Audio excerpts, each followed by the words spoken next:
ជំរាបសួរបងប្អូនទាំងគ្នាថ្ងៃនេះមកចែករំលែកពីការធ្វើភីហ្សាសាច់មានចឹងភីហ្សាសាច់មានយើងជាដំបូងយើងត្រូវហាន់សាច់មានទុកឲ្យហើយមកទៅមកយើងលាបបាតភីហ្សាឲ្យចូលហើយឲ្យស្អាតហើយយើងដាក់រៀបឈីសបានទិញបាតចឹងមកទៅមកទៀតយើងចាប់ផ្ដើមដាក់សាច់មានពីលើឈីសដែលយើងបានរោយនឹងរួចហើយយើងដាក់វាពេញចឹងមក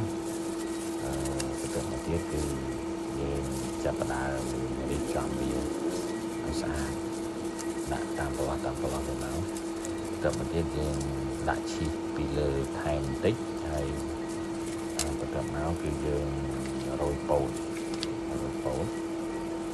លឿងរបស់យើងហ្នឹងរោយពោតហើយជាចុងក្រោយគឺយើងដាក់ទឹកអញ្ចឹងដែរដើម្បីឲ្យវាមានរសជាតិផ្អែមបន្តិចគឺជាការស្រេចអរគុណ